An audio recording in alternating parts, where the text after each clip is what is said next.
قابل احترام اللہ تبارک و تعالیٰ کی حمد پاک اور اس کے حبیب کریم کی بارگاہ ناز میں ہدیہ عقیدت پیش کرنے کے بعد آج کی ہماری نشست اس سفر المظفر کی مناسبت سے اس کے آخری گزرتے ایام اور ربیع الاول وہ ماہ مقدس جس میں اللہ نے امت کے اوپر احسان عظیم فرمایا، اس کے لیے ایک تمہید اور سفر کا اختتامی یہ جمعہ حضرت مجدد الفسانی رحمۃ اللہ تعالیٰ علیہ اور حضور امام احمد رضا خان رحمۃ اللہ تعالیٰ علیہ کی ذکر خیر کے اوپر مشتمل ہے۔ شاید دل کو لگتی بات یہ ہے کہ ان دونوں شخصیات کا بالترتیب 25 صفر کو اور 28 صفر کو دونوں کا وصال، یقیناً یہ عشق و محبت کے دونوں ترجمان ایک حضور کی آمد کے سلسلہ میں ان کے دنوں کے بعد ایک تمہید کی حیثیت رکھتے ہیں۔ حضرت مجدد الفسانی رحمۃ اللہ تعالیٰ علیہ آپ کی کمال خدمات یقیناً صرف اور صرف وہ تھیں جو اللہ کے نبی کا مشن عظیم تھا، اور حضور امام احمد رضا خان رحمۃ اللہ تعالیٰ علیہ آپ کا مشن بھی وہ مشن تھا جس مشن کو لے کر جناب آقا کریم حضرت محمد مصطفیٰ صلی اللہ تعالیٰ علیہ وسلم تشریف لائے۔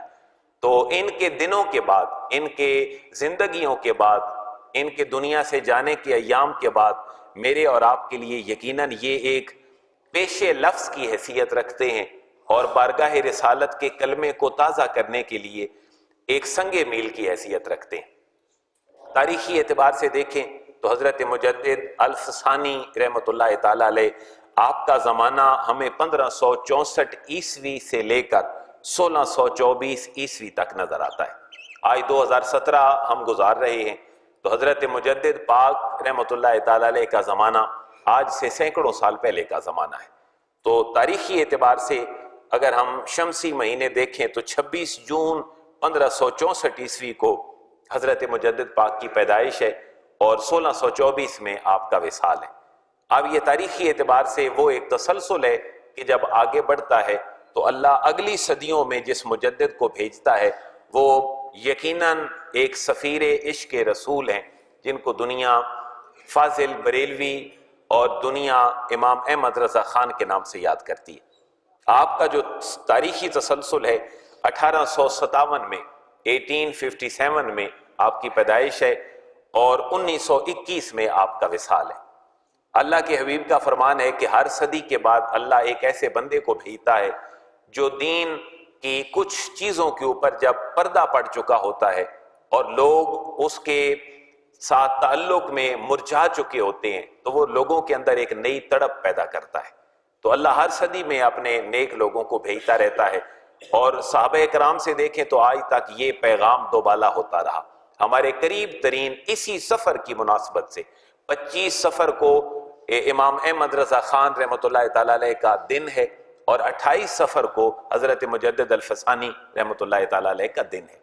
تو یہ دونوں دنوں کا تقاضا یہ ہے کہ آپ کے اوپر گفتگو کی جائے، اور میرا خاص مطمع نظر اس موضوع کو چھیڑنے میں یہ ہے کہ آج جو ایک خصوصاً اللہ کے نبی کا مشن تو عظیم ہے، لیکن ہمارا اس کے ساتھ جو تعلق ہے اس وجہ سے جتنا وہ مرجھا چکا ہے اور جتنا دین سے دوری لوگوں میں عام ہو چکی ہے، اس کے بہت سارے اسباب ہیں۔ مغرب بھی اس کا سبب ہے، عالمی ایجنڈا بھی اس کا سبب ہے، ہمارا نظام تعلیم بھی اس کا ایک سبب ہے، اور اللہ کا عذاب بھی اس کا ایک بہت بڑا سبب ہے۔ تو یقیناً ان لوگوں کا ذکر خیر ہمارے اندر ایک یاد کو تازہ کر سکتا ہے۔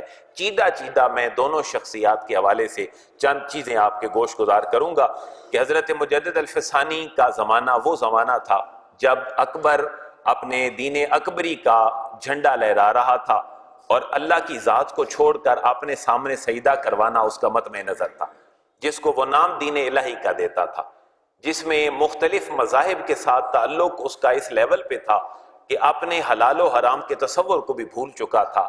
ایک حاکم وقت کے سامنے ہر وہ انداز جو نبی محتشم نے اپنایا تھا، کبھی طائف میں، کبھی مکہ سے مدینہ، کبھی بدر میں، کبھی احد میں، کبھی حنین میں، کبھی تبوک میں، کبھی یرموک میں، وہ سارا مشن اور ہر اس طریقے سے حضرت مجدد الفسانی رحمۃ اللہ تعالیٰ علیہ نے اس کو زندہ فرمایا۔ آپ اندازہ فرمائیں اللہ کے حبیب کا یہ قول کہ جابر سلطان کے سامنے کلمہ حق کہنا بھی جہاد ہے، اور اللہ کے دین کو صحیح شکل میں لوگوں کے سامنے رکھنا یہ ایک عالم کا بہت بڑا جہاد ہے۔ حضرت مجدد پاک کی خدمت میں مغلوں کا ایک وزیر یہ ریکویسٹ کرتا ہے، حضور کوئی ایسی شکل نکالیں کہ آپ کا گھر بھی رہ جائے اور اکبر کا جو دین اکبری ہے اور سجدہ تعظیمی ہے وہ بھی بات بن سکے۔ تو حضرت مجدد پاک رحمۃ اللہ تعالی علیہ کا جواب اس شخص کو بڑا پیارا ہے، اور آپ یہ فرماتے ہیں کہ اگر میرے جیسا بندہ بھی اللہ کے سامنے جھکنے کے بجائے کسی اور کے سامنے جھکنا شروع کر دے یا لوگوں کو اس کی ترغیب دے، تو پھر سر اٹھا کر چلنے والا رسول اللہ کا غلام ہمیں کہاں سے ملے گا؟ یہ وہ ایک جہاد ہے، اور وہ ایک کلمی اور لسانی جہاد ہے جو صرف آپ کا خاصہ ہے۔ اور یہ نسبت کہاں سے ملتی ہے؟ یا تو خونی تعلق سے ملتی ہے، ایک مجاہد کا بیٹا یقیناً مجاہد والے جذبات رکھتا ہے، عالم کا بیٹا ایک عالم کے جذبات رکھتا ہوتا ہے۔ تو حضرت مجدد پاک کی 3 بہت بڑی نسبتیں تھیں جس کی وجہ سے اللہ نے یہ مجاہدانہ کردار، یہ صوفیانہ ایک طریق اور ایک عالمانہ کردار آپ کو عطا فرمایا تھا۔ اور یہ آج کے دور کی بھی بہت بڑی ضرورت ہے۔ طریقت اور شریعت جو الگ کر دی گئی، حضرت مجدد پاک نے اس کو صحیح انداز میں لوگوں کے سامنے رکھا۔ وجہ کیا تھی آپ کے بولڈ ہونے کی؟ کہ کوئی پرواہ نہیں ہے کسی چیز کی، لیکن اللہ کے دین کی پرواہ ہے۔ اس کی وجہ اہل دلوں نے یہ لکھی ہے، فرماتے ہیں کہ جن کا ہم سبق ملا عبد الحکیم سیال کوٹی جیسا بندہ ہو، یقیناً اس کا جو طرز فکر اور طرز عمل ہے وہ عالمانہ ہو سکتا ہے، وہ جاہلانہ نہیں ہو سکتا۔ اور پھر جس کا ایک نسبی اور خونی تعلق جناب عمر فاروق رضی اللہ تعالیٰ عنہ سے ملتا ہو، یقیناً اس کے کردار کے اندر کتنا مجاہدانہ جذبہ ہو، کیونکہ حضرت مجدد پاک کا سلسلہ نسب 27 پشتوں کے بعد حضرت عمر فاروق رضی اللہ تعالیٰ عنہ سے چل کے ملتا ہے۔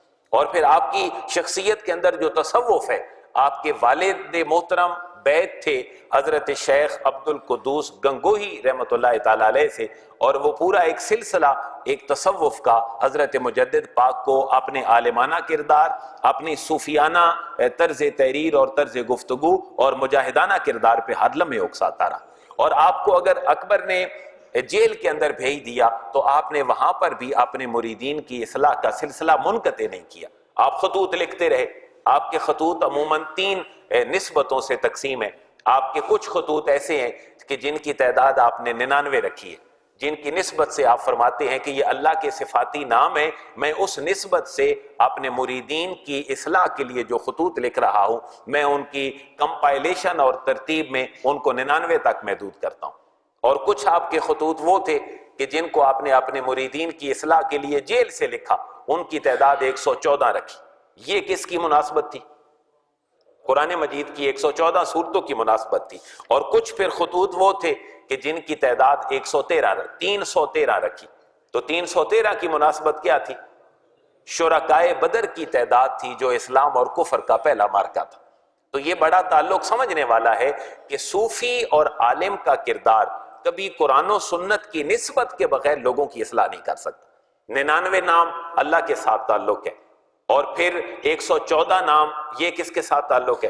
قرآن کے ساتھ تعلق ہے۔ اور 313 ناموں کی نسبت شرکائے بدر کی، یہ یقیناً وہ مجاہدانہ کردار ہے جن میں اللہ ایک ایک کو سینکڑوں کے اوپر غلبہ عطا فرما رہے ہیں، کیونکہ جذبہ ایمانی ان کا اس کمال تک پہنچ چکا ہے۔ اور حضرت مجدد الفسانی رحمۃ اللہ تعالی علیہ، آپ کے چیدہ اگر 2-3 چیزوں کو ہم گنیں کہ آپ کے کارنامے کیا تھے، کیوں دنیا آج بھی ان کو مجدد کے نام سے یاد کرتی ہے، تو ہر دور کے تقاضوں کے مطابق یہاں تقاضا یہ تھا کہ شریعت کو ایک طرف رکھ دیا گیا، اور ہندوازم کے ساتھ مل جل کر رہنے کی وجہ سے جو اسلام صحابہ نے یہاں تک پہنچایا تھا، جن کا فاتح بن کر محمد بن قاسم آیا تھا، اور قطب الدین ایبک جیسے بعد میں آنے والے جو رولر تھے 1206 کے راؤنڈ اباؤٹ، یہ اسلام کے جس پودے کی انہوں نے آبیاری کی تھی، جو پنیری ان لوگوں نے لگائی تھی، وہاں شریعت پیچھے، اور ہندوؤں کا جو تصوفانہ ایک ان کی ذہنیت تھی وہ جب آگے پرموٹ ہونے لگی تو اللہ نے حضرت مجدد پاک کو مبعوث فرمایا، اور پھر لوگوں کی انہوں نے اصلاح کی، لوگوں کو یہ بتایا کہ طریقت اور شریعت کبھی ایک دوسرے سے جدا نہیں ہو سکتے۔ کوئی ایسا شخص نہیں ہے جس سے اللہ کسی وقت بھی نماز کو اٹھا لے، کوئی ایسا بندہ نہیں ہے کہ اللہ تعالیٰ جس سے روزے کو ساکت کر لے۔ جب تک انسان اللہ کے سامنے سر نہیں جھکاتا وہ طریقت کی راہوں پہ اس کے لیے چلنا ممکن ہی نہیں ہوتا۔ اور پھر بڑا جملہ ایک مشہور تھا، کیونکہ یہاں پہلے فارسی تھی، فارسی کے بعد پھر اردو آئی، اور پھر اردو نے اپنے فن کے اعتبار سے غالب جیسے لوگ پیدا کیے، علامہ اقبال رحمۃ اللہ تعالی علیہ جیسے لوگ پیدا کیے، اور ہر ایک نے اپنا حصہ ڈالا۔ اردو بے شک ایک بعد میں آنے والی زبانوں میں تھی، لیکن مرزا غالب جیسے بندے نے اردو میں وہ فن پیدا کیا شاعری میں جو دنیا آج بھی غالب کو سلام کرتی ہے۔ لیکن حضرت اقبال نے جو اپنی اردو شاعری میں لوگوں کے سامنے رکھا، وہ اردو فن اگر ہم اس کو نہ بھی کہیں تو ایک پیغام تھا قرآن و سنت کا جو انہوں نے اپنی شاعری کی شکل میں لوگوں تک پہنچا دی۔ تو کہا یہ جاتا تھا حضرت مجدد پاک کے زمانے میں، فارسی کے جملے کی میں آپ کے سامنے تشریح کر رہا ہوں اردو میں، کہ مغز کچھ اور ہوتا ہے کسی بھی چیز کا، اور اس کا پوسٹ کوئی اور چیز ہوتا ہے۔ اب ان دونوں کے اندر فرق یہ کیا جاتا تھا کہ مغز طریقت ہوتی ہے اور جو پوسٹ ہے وہ شریعت ہوتی ہے۔ شریعت پلر آف اسلام، نماز، روزہ، حج، زکوٰۃ، یہ کیا ہے؟ شریعت ہے۔ تو عوام الناس میں ہندوؤں کے قریب رہنے کی وجہ سے مشہور یہ تھا کہ مغز اصل کیا ہے؟ طریقت ہے، اور شریعت کیا ہے؟ پوسٹ ہے۔ لیکن آپ نے یہ فرمایا کہ مغز شریعت محمد مصطفیٰ ہے، اور پوسٹ ہم طریقت کو نہیں کہتے، لیکن شریعت کی ادائیگی میں جو اخلاص ہے دل کی گہرائیوں سے، وہ حقیقتاً اس کو طریقت کو حاصل ہے۔ اور آپ نے پھر تقسیم فرمائی، آپ نے فرمایا شریعت 3 اجزاء کا نام ہے، اور یہ میرے اور آپ کے نام پیغام بھی ہے۔ نمبر 1 شریعت علم کو کہتے ہیں۔ اللہ نے پہلی وحی کس کے بارے میں نازل فرمائی؟ اقرأ بسم ربک الذی خلق۔ تو مجدد پاک فرماتے ہیں شریعت علم کے بغیر ادھوری ہے۔ تم اللہ رسول کے احکامات کو سمجھنے کے لیے علم حاصل کرو تو یہ شریعت کا پہلا پلر ہے۔ نمبر 2 دوسرا پلر ہے عمل، کہ تم علم حاصل کرو اور عمل بھی کرو۔ لیکن آپ فرماتے ہیں کہ پھر میں بتاتا ہوں طریقت کیا ہے۔ آپ فرماتے ہیں علم بھی حاصل کرو اور عمل بھی اس کے مطابق کرو، یہ شریعت ہے۔ لیکن اگر ان کے اندر اتنا اخلاص ہو جتنا اللہ نے صحابہ کرام، صحابیات اور اہل بیت کو دیا تھا، تو پھر طریقت وجود میں آتی۔ اور آپ سے پوچھا کہ حضرت آسان الفاظ میں کیا ہو سکتا ہے؟ تو آپ نے فرمایا علم اور عمل کے اندر اخلاص کو خلاصے کے طور پر رکھ دینا، یہ طریقت کی معراج ہے۔ تم نماز پڑھو، لیکن نماز علم کے ساتھ پڑھو، عمل بھی کرو، اور پھر تمہاری نمازوں کے اندر اتنا اخلاص ہو جتنا اخلاص اللہ نے خاتون جنت کو عطا فرمایا تھا۔ آپ نے پھر مثال دی ہے کہ وہ خاتون جنت جو حسن و حسین کی ماں ہیں، وہ جب رات کو سجدے میں سر رکھتی ہیں تو پوری رات اللہ کی بارگاہ میں اتنے انہماک کے ساتھ سجدہ کرتی ہیں کہ جب صبح اٹھتی ہیں تو سر اٹھاتی ہیں تو پتہ چلتا ہے کہ میرا تو دوسرا سجدہ نہیں ہوا، اور اللہ نے رات کو مکمل کر دی۔ اور پھر اللہ کے حضور یہ شکوہ کرتی ہیں محبت بھرے لہجے میں کہ اللہ تو نے کتنی چھوٹی رات بنائی ہے کہ تیری ایک بندی پوری رات میں 2 سجدے بھی مکمل نہیں کر سکتی۔ تو آپ نے فرمایا علم اور عمل ان دونوں کے شریعت کے ہونے میں، ان کے ساتھ تیسرا پلر کیا ہے؟ اخلاص۔ اور طریقت اور تصوف صرف کس چیز کا نام ہے؟ اخلاص کا نام۔ طریقت صرف اخلاص کا نام ہے۔ آج ہمارے معاشرے سے غائب کیا ہوا؟ آپ میرے جملے سے اتفاق بھی کر سکتے ہیں، اختلاف بھی۔ ہمارے معاشرے میں جب پروفیشنلزم آیا، اس نے ہماری اخلاقیات کو چھین لیا۔ پروفیشنلزم کی کوئی اخلاقی زبان پروفیشنل لائف میں نہیں ہوتی، لیکن جتنے پروفیشنل اللہ کے نبی تھے، صبح آنکھ کھولنے سے لے کر رات کو اپنی آنکھ بند کرنے تک، اور پھر اللہ نے اعزاز یہ عطا فرمایا کہ نبی کی صرف آنکھیں سوتی ہیں، نبی کا دل تو کسی مقام پہ نہیں سوتا۔ اتنی بڑی پروفیشنل لائف کس کی ہو سکتی تھی کہ وقت دیا، ہر چیز کو ایک شیڈیولڈ لائف بنایا اپنی زندگی میں؟ وہ تو سب سے بڑا پروفیشنلزم تھا، لیکن اس کے اندر اخلاص کا مال تھا۔ یہ جو آرٹیفیشل ہماری زندگیوں میں پروفیشنلزم آ گیا، اس نے ہمارے اندر سے اخلاص کو ختم کر دیا۔ ایک نمازوں کی ترتیب سے لے کر، جمعے کے خطبوں سے لے کر، بہت بڑے بڑے مذہبی اجتماعات تک، آپ ایمانداری سے بتائیں، آپ اس معاشرے کے جہاں دیدہ لوگ ہیں، کیا اخلاص زیادہ ہوتا ہے یا پروفیشنلزم زیادہ ہوتا ہے؟ ہماری بچیوں کی شادیوں میں، ہمارے ایک دوسرے کے ساتھ رشتے قائم کرنے میں، بچیوں کے شادی بیاہ کرنے میں، کیا اللہ رسول کی تعلیمات آگے ہوتی ہیں یا پروفیشنل چیزیں آگے ہوتی ہیں؟ تو صوفی کا کام یہ ہے کہ اگر کسی مٹیریلسٹک ایج میں، کسی مادیت پرستی کے زمانے میں، اگر علم اپنی پروفیشنلی بنیادوں کو سے لے کر پیک تک بھی چلا جائے تو صوفی ہمیشہ یہ بتاتا ہے کہ تمہاری زندگی اخلاص کے بغیر کبھی مکمل نہیں ہو سکتی۔ یہ کہ فجر کی نماز کسی رہبر شریعت اور پیر طریقت کو معاف ہے کیونکہ وہ صبح اپنی فجر کی نماز روحانی طور پر مکے اور مدینے پڑھتا ہے، حضرت مجدد پاک نے اس غلط کنسپٹ کو دور کیا۔ اللہ کے حبیب کو اگر نمازوں کی معافی نہیں تھی تو کوئی حضور کی سنت پہ عمل کرنے والا مجدد پیر طریقت بھی کبھی نمازوں سے اس کو معافی نہیں مل سکتی۔ تو حضرت مجدد کی افکار کا خلاصہ آپ تک ریمائنڈر کے طور پر یہ ہے کہ آپ نے علم کی بات بھی فرمائی، آپ نے عمل کی بات بھی فرمائی، لیکن اس علم اور عمل کے ساتھ اخلاص کو آپ نے اس کے سامنے رکھ دیا۔ اور بڑا ایک فکر انگیز چیز ہمارے سامنے رکھی، آپ فرماتے ہیں کہ اگر شریعت کو انسان رواج نہ دے، یہ بات ذرا غور سے سنیے گا، اگر شریعت کو انسان رواج نہیں دیتا، شریعت کو آپ لائف سٹائل سمجھیں، زندگی گزارنے کا طریقہ، آپ فرماتے ہیں اگر شریعت کو کوئی رواج نہیں دیتا تو پھر شریعت لوگ اتنی بگاڑ دیتے ہیں کہ پھر تم کروڑوں روپیہ بھی خرچ کر دو اللہ کی بارگاہ میں تو اس کا کوئی فائدہ نہیں ہے جب تک تم شریعت کو اپنے معاشرے میں بحال نہیں کر سکتے۔ آج صدقہ دیکھیں، خیرات دیکھیں، ہمارے معاشرے میں فی سبیل اللہ سب کچھ ہو رہا ہے، لیکن ایک لائف سٹائل جو اللہ کے نبی لے کر آئے ہیں اس کی بحالی حضرت مجدد پاک رحمۃ اللہ تعالیٰ علیہ کا سب سے بڑا مشن تھا جس کو آپ نے لوگوں تک پہنچایا۔ اور پھر حضرت علامہ اقبال جیسا بندہ، میں حضرت علامہ کو کوٹ عموماً اس لیے کرتا ہوں کہ شاید کوئی ملا کی کسی فکر سے تنگ ہو، شاید کوئی کسی عالم اور مولوی کی کسی جملے سے خار کھاتا ہو، لیکن حضرت علامہ تو وہ شخصیت ہیں جو مجھ سے اور ہر پڑھے لکھے بندے سے زیادہ مغرب کو بھی جانتے ہیں، یورپ کو بھی جانتے ہیں، پوری دنیا کے اوپر اللہ نے علامہ کو وہ نظر دی ہے کہ ان کو صاحب بصیرت کہا جاتا ہے۔ اور علامہ کی جو پشین گوئیاں ہیں وہ سینکڑوں سال پہلے منصع شہود پر آ چکی ہیں۔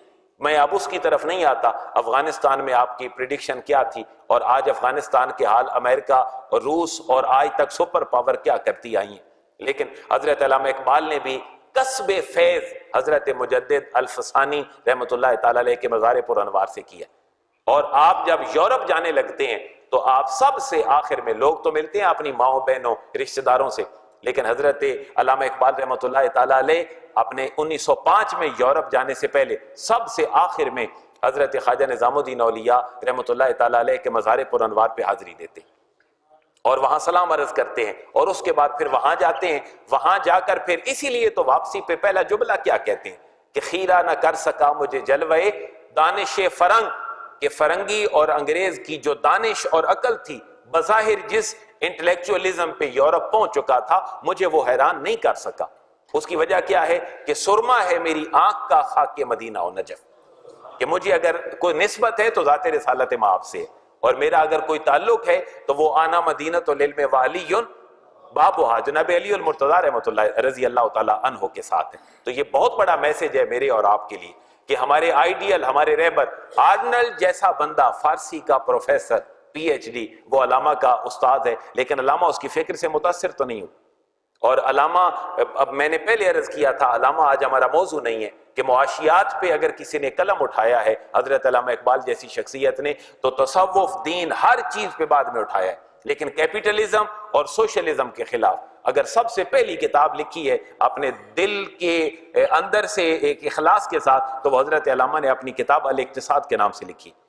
اور پھر حضرت علامہ کے مشن نے ان کو گورنمنٹ کالج میں بطور پروفیسر شپ کو اپنے مشن کے طور پر چھوڑنے پر بھی مجبور کیا، اور پھر لوگوں کی اصلاح کا بیڑا اٹھایا۔ اسی طرح حضرت علامہ حضرت مجدد پاک کو بھی سلام عرض کرتے ہیں ان کے مزار پر انوار پہ چل کر، اور یہ عرض کرتے ہیں حاضر ہوا میں شیخ مجدد کی لحد پر، وہ خاک کے ہے زیر فلک مطلع انوار، کہ فلک کے نیچے اگر کوئی پاؤ پھوٹنے کا کوئی مرکز ہے تو وہ حضرت مجدد پاک رحمۃ اللہ تعالی علیہ کی ذات ہے۔ تو میں میرے دوستو آپ کو کہنا یہ چاہتا ہوں کہ ہم جتنا بھی پڑھ جائیں، ہم پڑھ لے کے جہاں بھی پہنچ جائیں، ہمارا مرکز و محور ایک وہ ہے جو اللہ اور اس کے رسول نے ہمیں عطا فرمائے، اور مجدد کا سبق اور محمد مصطفیٰ کا سبق کبھی جدا نہیں رہا، اور اعلیٰ حضرت امام احمد رضا خان کا جو سفیر عشق رسول کہلاتے ہیں، ان کا سبق جناب محمد مصطفیٰ کے سبق سے کبھی دور نہیں رہا۔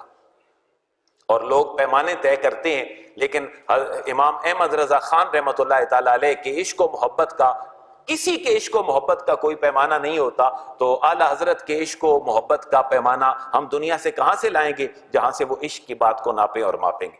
اور کسی شخص کے اوپر کفر کا فتویٰ امام احمد رضا خان رحمۃ اللہ تعالی علیہ کی طرف سے نہیں تھا. میں یہ بات آپ کے اوپر واضح کر دوں. کسی بندے کو آپ نے کسی گستاخی کی بنا پر کافر نہیں کہا، بلکہ حرمین کے ائمہ سے لے کر پورے عالم اسلام کے سینکڑوں علماء کے سامنے ایک مسئلہ پیش کیا گیا کہ اگر کوئی اس طرح کا ذہن رکھتا ہو تو آپ اس کے بارے میں کیا کہتے ہیں. تو ایک اسی چیز کو پکڑ کر بجائے اصلاح کر دی جاتی اور عشق رسول پہ امت کو جوڑ دیا جاتا، امت مزید تقسیم کر دی گئی جیسے آج امت تقسیم ہو رہی ہے. پہلے تقسیم ہونے کا کرائیٹیریا کچھ اور تھا، آج تقسیم ہونے کا کرائیٹیریا کچھ اور رہ گیا. آپ اندازہ فرمائیں آئین پاکستان کی روح سے جن لوگوں کو غیر مسلم قرار دیا گیا اور وہ آج بھی غیر مسلم ہیں، کیا اب دیوبندی، بریلوی، اہل حدیث سے بڑھ کر کیا ان کو دائرہ اسلام میں لانے کی بات نہیں کی جا رہی؟ تو یہ کون سا مکالمہ بین المذاہب ہے؟ یہ کون سا انٹرفیتھ ڈائلاگ ہے کہ جس میں اللہ کے نبی کی ناموس کو بالکل ایک طرف رکھ کر ہم سارے کو اکٹھا کر کے ایک ایسا مغلوبہ بنا دیں کہ ہم کہیں کہ دین وہی ہے جو سب کو ماننے والا ہے؟ تو اکبر کا دعویٰ بھی تو یہی تھا. اکبر کے حرم کے اندر وہ خواتین تھی جو ہندو بھی تھیں، اکبر کے حرم کے اندر وہ عورتیں بھی تھیں جو سکھ تھیں، وہ عیسائی بھی تھیں، اور اس کی 17 شادیوں کو جائز کہنے والے علماء کرام بھی تھے. لیکن اس وقت بھی حضرت مجدد پاک نے کلمہ حق کو ان کے سامنے ادا کیا. تو حضرت مجدد پاک کی تعلیم آپ میں مزید آگے اس چیز کو نہیں کرتا کہ دین اکبری کیا تھا. حج کا فریضہ اکبر نے اپنے دور میں ساقط کر دیا کہ مسلمانوں کے اوپر حج کرنا فرض نہیں ہے. 3-4 باتیں. حج کا فریضہ اکبر ساقط کر دیتا ہے. کیا اب بھی مجدد نے کھڑے ہو کر کلمہ حق ادا نہیں کرنا تھا؟ لیکن یہ کیا ایک لمحے کے لیے ہو گیا؟ نہیں، یہ لوگوں کی ذہن سازی کی گئی، ان کی برین واشنگ کی گئی. آج لوگ اس مقام پہ پہنچ گئے کہ واقعی حج کی کوئی اہمیت نہیں ہے. آخر اکبر کا ساتھ دینے والے لوگ بھی تو تھے. آگے سنیں کہ گائے کو ذبح کرنا ممنوع قرار دے دیا گیا، اور اگر کوئی مجتہد ہے سب سے بڑا جو دین کے اندر کوئی اجتہاد کر سکتا ہے تو لوگوں نے کہا یہ صرف اور صرف اکبر کا رائٹ ہے، یہ بادشاہ وقت ہے، یہ سلطان ہے، یہ حاکم ہے، اس کے علاوہ کوئی اجتہاد نہیں کر سکتا. اور جو ہندوؤں کی رسومات تھیں وہ مسلمانوں کے لیے جائز قرار دے دی گئیں. ایک مرد اور عورت کے ملاپ کے بعد ایک غسل فرض ہے، اور غسل کرنا، طہارت حاصل کرنا شریعت محمدیہ کی ابتدا ہے. لیکن اکبر کہتا ہے غسل جنابت کی کوئی اہمیت نہیں ہے، اگر مسلمان نہیں بھی کریں گے تو کوئی فرق نہیں پڑتا. اس کے بعد اذان اور نماز جو ہے وہ ممنوع کر دی گئی معاشرے میں کہ کوئی پڑھے گا تو سجدہ صرف اکبر کو کرے گا، اس کے علاوہ نہ کوئی اذان ہے اور نہ کوئی اور معاملہ ہو سکتا ہے. چلیں ہم زیادہ بات نہیں کرتے. تو سپیکروں کی تعداد اگر کم بھی ہو جائے تو کیا کہتے ہیں آنے والے 50 سال کے بعد ان اذانوں کو رہنے دیا جائے گا. یہ وہ معاملہ ہے کہ جو گریجولی چلتا ہے، جو ارتقائی منازل اپنی طے کرتا ہے. لوگوں کو لبرل بنایا جاتا ہے، لوگوں کو سیکولر بنایا جاتا ہے، اور پھر ان کو الحاد کے اس لیول پہ کھڑا کر دیا جاتا ہے کہ وہ خود اپنی زبان سے اسلام کے خلاف بولتے ہیں. ان سارے دروازوں کو بند کرنے کا سہرا اس خطۂ ارضی میں اگر اس صدی میں جاتا ہے تو وہ حضرت مجدد پاک رحمۃ اللہ تعالی علیہ کی ذات. اور پھر اس کے بعد جب اللہ اس دوسری صدی میں 1857 سے لے کر 1921 تک امام احمد رضا خان رحمۃ اللہ تعالی علیہ کو اللہ ایک عظیم مشن دے کر بھیجتا ہے، تو رسالت کے اوپر جتنے پردے پڑ چکے تھے مقام رسالت کے اوپر، اعلی حضرت امام احمد رضا خان رحمۃ اللہ تعالی علیہ ان سارے پردوں کو دور کرتے ہیں اور پھر رسول اللہ کا وہ مقام و مرتبہ لوگوں کے سامنے رکھتے ہیں. مثلا اگر کمپیریزن کریں تو اکبر مقام الوہیت کو واضح کرتا ہے، کیونکہ مقام الوہیت بگڑ چکا ہے.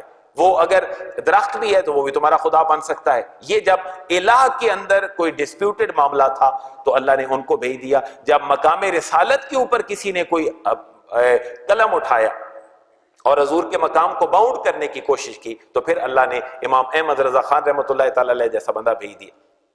اور پھر علامہ اقبال کا طرز تحریر شاعرانہ تھا.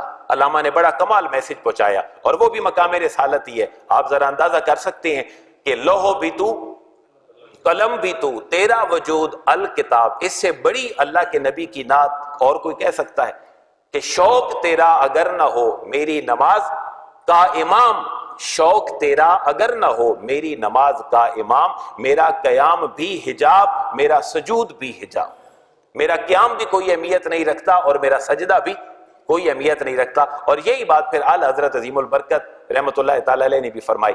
اور مقام رسالت کو لوگوں کے سامنے واضح کیا اور یہ بتایا آپ نے اپنے کلام میں کہ نبی کی دو حیثیتیں ہوتی ہیں، ایک حیثیت اس کی خالق کی طرف ہوتی ہے اور ایک حیثیت اس کی مخلوق کی طرف ہوتی ہے۔ تم جو مخلوق کی طرف حیثیت ہے نبی کی، وہ نبی کا سٹیٹس نہ بناؤ، بلکہ جو نبی کا تعلق اللہ کے ساتھ ہے تم اپنے لیے نبی کو اپنے اور اللہ کے درمیان ایک میسنجر سمجھو اور اتنا بڑا پیغام بر سمجھو کہ جتنا بڑا پیغام بر اللہ کے بندوں سے کلام کرنے میں کو ہو نہیں سکتا۔ لہذا مسئلہ کیا پیش ہوا؟ مسئلہ یہ آیا اللہ نے جو اپنے نبی کا سٹیٹس مخلوق کی طرف رکھا اس کو اور سمجھا گیا۔ مقام ابدیت کیا تھا؟ سبحان الذی اسریٰ بعبدہ، اللہ نے اپنے لیے جو نبی کا مقام رکھا وہ کیا ہے؟ عبد ہے۔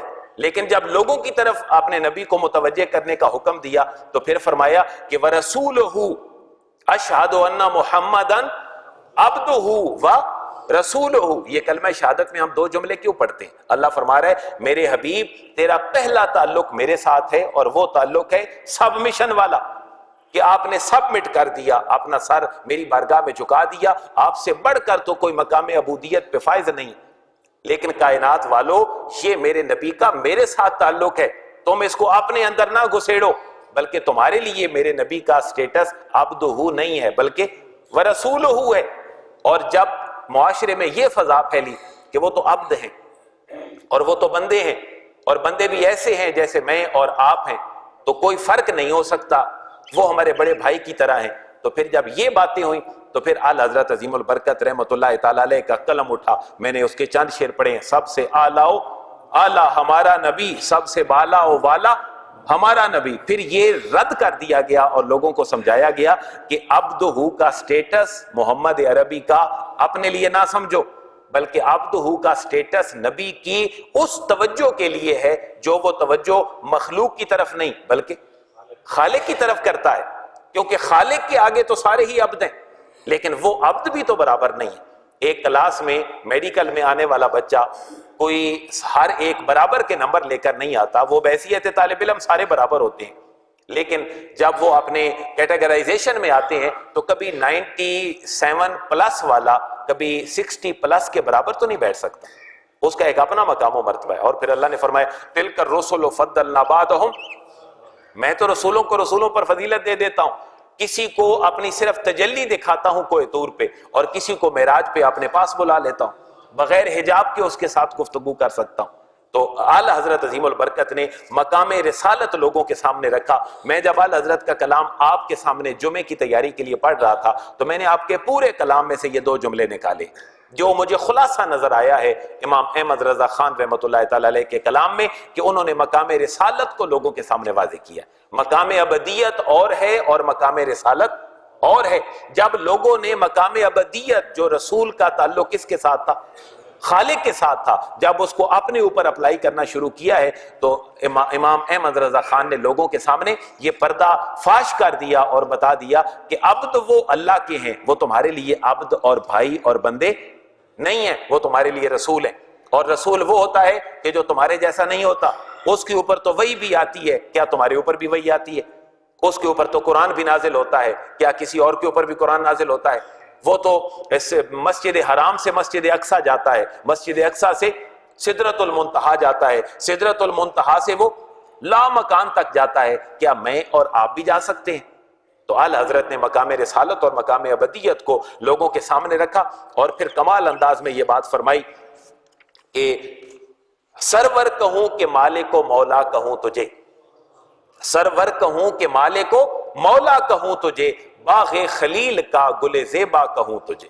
کہ میں جب اختیارات مصطفیٰ کو دیکھتا ہوں کہ ایک گیا ہوا سورج آپ کے اشارے سے واپس آ جاتا ہے تو میرے ذہن کے اندر یہ خلش آتی ہے کہ میں آپ کو خالق کہوں یا مخلوق کہوں، لیکن پھر آپ فرماتے ہیں کہ میں آپ کو مخلوق ہی کہتا ہوں کیونکہ آپ مخلوق کے اعلیٰ ترین فرد ہیں، اور خالق ہے اور آپ مخلوق میں سے اعلیٰ فرد ہیں۔ اور پھر کہتے ہیں حضور آپ کی تو صفتیں اتنی ہیں کہ جو گننے والے عیب سے بھی بری ہیں۔ ایک بندے کی صفتیں ہوتی ہیں 100 50 200 500 1000 لاکھ کروڑ ارب ملین بلین۔ آپ فرماتے ہیں کہ حضور کا مقام وہ ہے کہ چیزوں کو گننا اور گن کے بعد ان کا کاؤنٹ ہو جانا، یہ بھی تو ایک عیب ہے۔ آل حضرت فرماتے ہیں رسول کا مقام اتنا بلند ہے کہ رسول کا جو وصف ہے کہ ان کے اتنے اتنے اوصاف ہیں یہ گنے جا سکتے ہیں، رسول کا مقام تو اس سے بھی بلند و بالا ہے۔ آپ ذرا شعر سنیں، تیرے تو وصف عیب تناہی سے ہیں بری، تناہی کا معنی ہے گننا، تیرے تو وصف عیب تناہی سے ہیں بری، حیراں ہوں میرے شاہا کیا کیا کہوں تجھے، حضور میں آپ کو کیا کیا لقب دوں۔ تو یہ مقام رسالت ہے۔ اور پھر دیکھیں اتنا بڑا، میں یہ جملہ بولنا نہیں چاہتا لیکن آپ کی آسانی کے لیے بول رہا ہوں کہ جن کی نسبت سے آج لوگ بریلوی کہلاتے ہیں، کتنا بڑا کنسپٹ بریلویت کا اعلیٰ حضرت نے لوگوں کے سامنے رکھا ہے۔ آپ فرماتے ہیں جب یہ ساری باتیں کر لیتے ہیں کہ سرور کہوں مالک و مولا کہوں تجھے، باغ خلیل کا گل زیبا کہوں تجھے، سارے کچھ گفتگو کرنے کے بعد آپ فرماتے ہیں لیکن رضا نے ختم سخن اس پہ کر دیا، لیکن رضا نے ختم سخن گفتگو اپنا کلام، لیکن رضا نے ختم سخن اس پہ کر دیا کہ خالق کا بندہ خلق کا مولا کہوں تجھے، کہ آپ خالق کے کیا ہیں؟ بندے ہیں۔ تو کتنا بڑا تصور دے دیا مزارات کا اور روضہ نبوی کا اور ایک بزرگوں کے ساتھ تعلق کا، کہ کوئی روضہ مصطفیٰ سے لے کر حضور داتا گنج بخش علی اجمیری تک، خواجہ معین الدین چشتی اجمیری تک، حضرت خواجہ نظام الدین اولیاء تک، کسی چاروں سلاسل میں سے کسی سلسلے کے بزرگ کے مزار تک، سب کا تعلق اللہ کی بارگاہ میں مخلوق والا ہے، سب کا تعلق اللہ کی بارگاہ میں مخلوق والا ہے۔ کسی کی کوئی نسبت خالق کے ساتھ مثال کی وجہ سے بھی نہیں ہو سکتی، بلکہ اعلیٰ حضرت نے گرفت کی ہے۔ اور اعلیٰ حضرت یہ فرماتے ہیں کہ اگر کوئی یہ کہے کہ مخلوق کا علم اور حضور کا علم اور اللہ کا علم ان کو مثالیں اگر دینی شروع کر دے تو بندے کے لیے یہ کہنا ٹھیک نہیں ہے کہ مخلوق بندوں کا علم رسول کے علم کے مقابلے میں ایسا ہے جیسا کہ سمندر قطرے کے مقابلے میں یا قطرہ سمندر کے مقابلے میں ہوتا ہے۔ یعنی مخلوق کا علم کتنا ہے؟ قطرہ، اور رسول مکرم کا علم کتنا ہے؟ سمندر۔ اعلیٰ حضرت فرماتے ہیں یہ ٹھیک ہے، اس کی وجہ یہ ہے کہ ساری مخلوق کا علم محدود ہے اور اللہ نے اپنے نبی کو مخلوق میں سے جو علم ہے وہ لامحدود عطا فرمائے، اور سمندر اور قطرہ یہ دونوں محدود ہیں۔ اللہ کی وسعتوں میں تو سمندر بھی کیا ہے؟ محدود ہے، لیمیٹڈ ہے، لیکن جب اس کی مثال آتی ہے بارگاہ الوہیت کے ساتھ تو اعلیٰ حضرت فرماتے ہیں تم یہ نہیں کہہ سکتے کہ رسول کا علم اللہ کے علم کے مقابلے میں ایسے ہے جیسے کہ قطرہ سمندر کے مقابلے میں ہوتا ہے۔ اس کی وجہ یہ ہے کہ ان لمیٹڈ علم خالق کائنات کا، اس کو تم نبی مکرم کے لمیٹڈ علم کے ساتھ کبھی بھی کمپیریٹیولی اس کا جائزہ نہیں لے سکتے۔ اللہ کا علم کیا ہے؟ لامحدود ہے، اور رسول کا علم اللہ کے علم کے مقابلے میں کیا ہے؟ محدود ہے۔ لیکن جب اس کو مخلوق پہ اپلائی کریں گے تو پھر مخلوق کے مقابلے میں علم محمد مصطفیٰ کا ان لمیٹڈ ہے، اتنا ان لمیٹڈ ہے کہ اس میں خالق کا تو کوئی تصور نہیں ہے، وہ تو مخلوق کی بات ہے۔ اور پھر اللہ خود فرما رہا ہے کہ اللہ غیب بتلانے پہ کبھی بھی بخیلی نہیں کرتا، اللہ جس کو چاہتا ہے اپنے رسولوں میں سے علم عطا فرما دیتا ہے۔ لیکن یہ اللہ کا بہت بڑا عذاب آیا امت محمدیہ کے اوپر کہ ہم درود پاک پہ لڑنے جھگڑنے لگ گئے، ہم کلمے کے اوپر لڑنے جھگڑنے لگ گئے۔ اور میں بارہا اپنے اسٹوڈنٹس کو اور آپ کے سامنے بھی عرض کرتا ہوں کہ یہ کوئی بات تھی کہ ہم باہر سود پہ اکٹھے ہوتے ہیں، یہ کوئی بات ہے کہ ہم باہر میں اللہ اور اس کے رسول کی نافرمانیوں میں یکجا ہوتے ہیں، اور جب ہم مسجدوں میں آتے ہیں تو درود پاک پہ ہمارا جھگڑا شروع ہو جاتا ہے، یا مسجدوں میں آئیں تو اذان سے پہلے درود اور نماز کے بعد کلمے پہ ہم ایک دوسرے کے خلاف نفرتوں کے انبار لگا دیتے ہیں۔ وجہ کیا ہے؟ اعلیٰ حضرت اس کو انڈیکیٹ کرتے ہیں، اور اعلیٰ حضرت فرماتے ہیں کہ تم صرف اور صرف میاں مٹھو ہو، اپنے منہ سے یہ کہنے کے لیے تیار رہتے ہو کہ حضور ہماری شفاعت بھی کریں گے اور حضور سے ہمیں امید بھی ہے۔ کبھی حضور سے اگر حوض کوثر پہ ملنا ہے تو اس حوض کوثر پہ ملنے کے لیے پہلی تیاری تو کر لو، اور وہ تیاری کیا ہے کہ حضور کے مشن کے ساتھ وابستہ ہو جاؤ۔ اور حضور کا مشن کیا ہے؟ اللہ کی بکھری ہوئی اس مخلوق کو اللہ کے ساتھ ملا دینا، یہ نبی کا مشن تھا، اور یہ ممبر رسول کا بھی آج سب سے بڑا مشن ہے۔ تو آج ہم دعا کرتے ہیں اللہ تو نے جتنا علم اور جتنا عشق و محبت سفیر عشق رسول مجدد الفسانی اور اعلیٰ حضرت امام احمد رضا خان رحمۃ اللہ تعالی علیہ ان کو عطا فرمایا تھا، اللہ اس عشق کی بدولت آج امت کو اتحاد نصیب فرما۔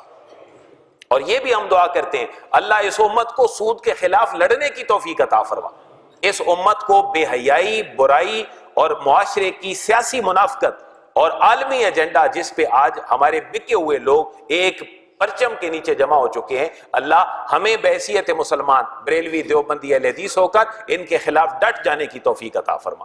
لیکن میرے بھائی اگر ہم کلمے پہ لڑتے رہے تو پھر میں اورینٹیلزم کی طرف نہیں جاتا۔ مستشرقین اور اورینٹیلزم کے وجود میں آنے کی وجہ کیا ہے؟ جب مسلمانوں نے اپنا کام چھوڑا ہے تو غیر مسلموں نے اپنا کام شروع کر دیا، اور صلیبی جنگیں کروسیڈ 1099 سے لے کر تقریباً 320 سال تک چلنے والی یہ کروسیڈ اور صلیبی جنگیں یہ ہمیں بتا رہی ہیں کہ غزوہ بدر سے لے کر کروسیڈز تک اور پھر ٹل دس ڈے بھارت کے ساتھ، پوری دنیا کے ساتھ عالم اسلام کا تعلق کفر اس نتیجے پہ پہنچا ہے کہ ہم مسلمانوں کو لڑ کر نہیں ہرا سکتے، ان کو لڑ کر شکست نہیں دے سکتے، کیونکہ یہ تو مرتے ہیں تو مجاہد کہلاتے ہیں اور یہ بچتے ہیں تو یہ غازی کہلاتے ہیں، ان کو تو دونوں چیزوں میں فائدہ ہے۔ تو عالم کفر نے یہ سوچا، خصوصاً صلاح الدین ایوبی کے دور سے لے کر جو تقریباً 321-22 سال پہ مشتمل کروسیڈ کا زمانہ ہے، کہ عالم اسلام کو اگر تباہ کرنا ہے تو فکری طور پر تباہ کر دو۔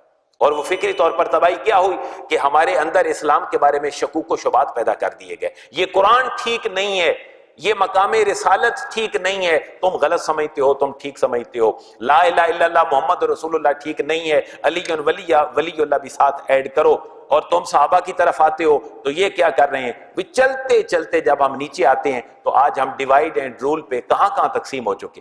لیکن کان کھول کر سن لے، میری آبزرویشن یہ ہے کہ ہم تقسیم ہوئے ہیں تو دوسرے متحد ہو گئے، ہم تقسیم ہوئے ہیں تو پوری دنیا متحد ہو گئی ہے۔ یہودی حضرت عیسیٰ علیہ السلام اور آپ کی ماں ان کے اوپر تہمت لگاتے ہیں، حضرت مریم سلام اللہ علیہا، اتنا بیر ہے ایک دوسرے کے درمیان، لیکن جب وہ اسلام کے خلاف ہوں تو دونوں اکٹھے ہیں یا نہیں؟ تو مجھے یہ بتائیں، میں اور آپ ناموس رسالت پہ اکٹھے کیوں نہیں ہو سکتے؟ کیا میں اور آپ یہ طے نہیں کر سکتے کہ درود پاک کیا نذرانہ کیا ہوگا، کیسے ہوگا؟ میں سب کو مسجد میں بلا کر ایک دوسرے کے ساتھ محبت کے لیے، میں آپ کے ساتھ، آپ میرے ساتھ چلنے کے لیے تیار ہیں، کیا ہم ایک دوسرے کے ساتھ یہ ہم آہنگی والا ماحول پیدا نہیں کر سکتے؟ ہمیں کرنا چاہیے، جب تک ہم نہیں کریں گے یہ امت تقسیم ہوتی رہے گی، اور تقسیم ہوتی رہے گی، میرے اور آپ کے بچے خراب ہوتے رہیں گے، میرے اور آپ کی توجہ، ساری کھالیں، ساری زکاتیں ایک دوسرے کے خلاف لگیں گی، اور مشن وہیں کا وہیں کھڑا رہے گا، اور ہم ایک دوسرے کے خلاف اپنی ساری صلاحیتیں صرف کرتے رہیں گے۔ اللہم صلی علی سیدنا و مولانا محمد وعلی آل سیدنا و مولانا محمد وبارک وسلم وصلی علیہ۔ آج بہرحال میرے بھائی امت کے مسائل ہیں، اور امت نے ان مسائل سے نکلنا ہے۔ کیسے نکلے گی؟ جب تک میں اور آپ اپنی ذمہ داریاں پوری نہیں کریں گے۔ ربیع الاول آنے والا ہے، اور اس ربیع الاول پہ آج کمیٹڈ ہو جائیں اپنے آپ سے کہ ہم اس کے لیے تیاری کر رہے ہیں، اور اس کی تیاری کیا ہے کہ نبی مکرم کی سیرت کو ہم ربیع الاول میں پڑھیں گے۔ کسی مسلک سے بھی آپ کا تعلق ہو، آپ سیرت النبی کی ایک کتاب پڑھیں گے، اپنے بچوں کو پڑھ کے سنائیں گے، اپنے گھر میں مذہبی ماحول قائم کریں گے۔ یہ آج کے جمعے کا پیغام ہے جو میں آپ تک پہنچانا چاہتا ہوں۔ اللہ تعالیٰ سے دعا یہ ہے کہ اللہ ہمیں خیر کی توفیق عطا فرمائے اور یہ کرنے کی توفیق عطا فرمائے۔ وما علیہ الا البلاغ۔